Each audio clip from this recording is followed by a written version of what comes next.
এই বছর আমরা স্বপ্ন দেখছি যে ইনশাআল্লাহ আমরা 100 কোটি টাকার ত্রাণ কার্যক্রম পরিচালনা করব।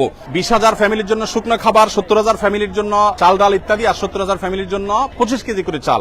আমরা 37 মেট্রিক টন, আপনারা অনেকে শুনেছেন যে ভুসি দিচ্ছি গরুর খাদ্য হিসাবে। ক্ষুদ্র ব্যবসায়ী, কৃষক এবং মৃত মানুষদের জন্য ব্যাপকভাবে আমরা কাজ করব ইনশাআল্লাহ। আমাদের শুরুতে যেখানে 1 টাকাও ছিল না, সেখান থেকে এতদূর যে আল্লাহ তাআলা এনেছেন, ইনশাআল্লাহ ল্যান্ডমার্কে আল্লাহ তাআলা নিবেন, এটা আমার বিশ্বাস।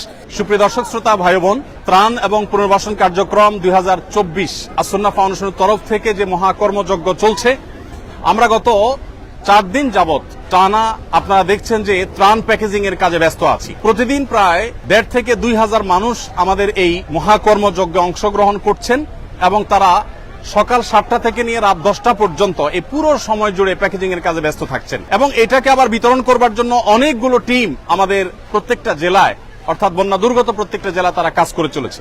আমাদের নতুন করে যে কার্যক্রম পরিচালনা করার সিদ্ধান্ত আমরা গ্রহণ করেছি তা হলো 20,000 ফ্যামিলির জন্য শুকনো খাবার, 70,000 ফ্যামিলির জন্য চাল ডাল ইত্যাদি, আর 70,000 ফ্যামিলির জন্য 25 কেজি করে চাল। এটা 50,000 ছিল, গতকালকে আমরা এটাকে 20,000 করে প্লাস করেছি। সেই সাথে পুনর্বাসনের জন্য 5,000-এর সিদ্ধান্ত এখনো আছে।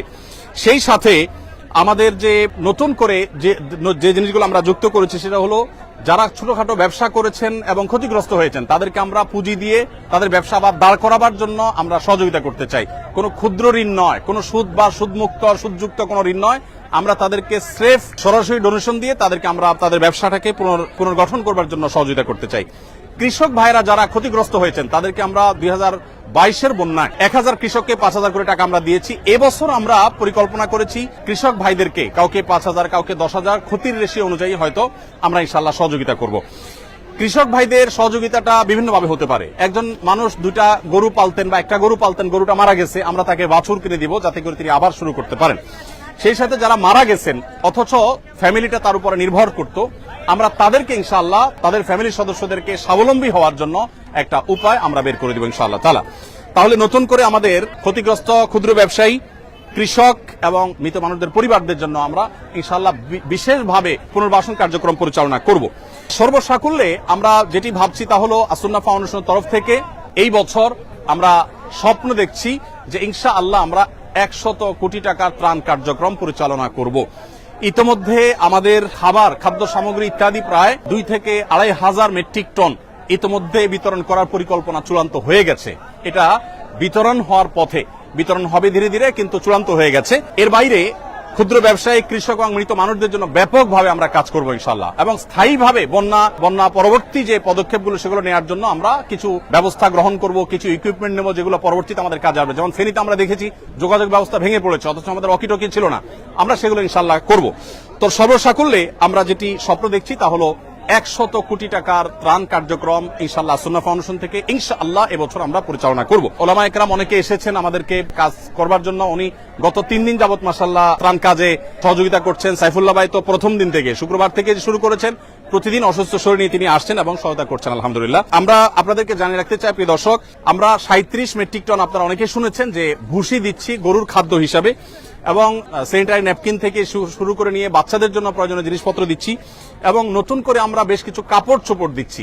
কারণ আপনারা জানেন যে আশ্রয় কেন্দ্রগুলোতে অনেকে এসেছে যারা এক কাপড়ে এসেছে, তাদের এখন কাপড় চোপড় দরকার, তাদেরকে আমরা কাপড় চোপড় দিচ্ছি। অনেকের কাপড় চোপড় বন্যায় ঘর বাড়ি সব শেষ হয়ে গেছে, কিছুই রাখতে পারেনি, পরনের কাপড়টা শুধু আছে, তাদেরকে আমরা পোশাক আশাক দিচ্ছি ইনশাআল্লাহ। একটা বিষয় আমি বলতে চাই আপনাদের সাথে ওলামা একরাম, এটা হলো যে আমি দেখেছি যে মানুষ যেভাবে ঐক্যবদ্ধ হয়েছে, এই ঐক্যবদ্ধ জাতি ইতিপূর্বে আমরা কখনো দেখি নাই। বাংলাদেশের ইতিহাসে আমি এইভাবে মানুষের স্বতঃস্ফূর্ততা আমি দেখিনি। সে টিএসসি থেকে আসন্না ফাউন্ডেশন পর্যন্ত সব জায়গায় আপনি স্বতঃস্ফূর্ততা দেখতে পাবেন। আজকের একটি ঘটনা আমি বলি, আমি বাংলাদেশ সেনাবাহিনীর কাছে 3 ট্রাক মালামাল, 3টা কাভার্ড ভ্যান ভর্তি মালামাল হস্তান্তর করে আমি আসছিলাম।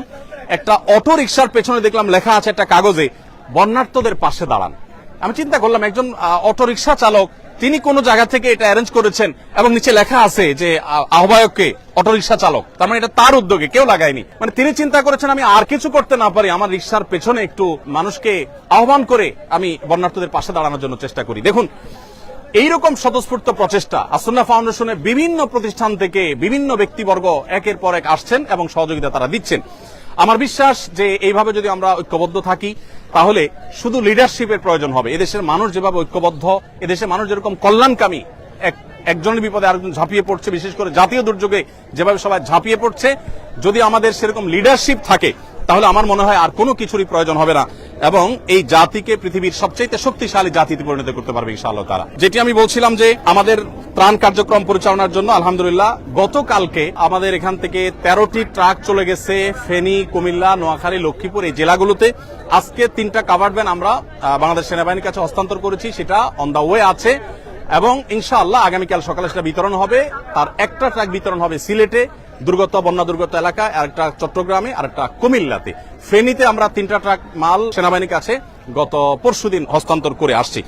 গতকালকে এবং পরশুদিন আমাদের যে সমস্ত কার্যক্রম চলেছে কুমিল্লা, চাঁদপুর, নোয়াখালী, লক্ষ্মীপুরে, আমি একটু সামারিটা আপনাদেরকে শোনাতে চাই। ফেনীতে আমাদের যে ত্রাণ কার্যক্রম গতকাল সারাদিন ধরে হয়েছে সেটা হলো 6868টি পরিবারকে আমরা ত্রাণ পৌঁছেছি। তার মধ্যে দাগনভূঞা, সোনাগাজী, ফেনী সদর, ফুলগাজী এই থানাগুলো ছিল।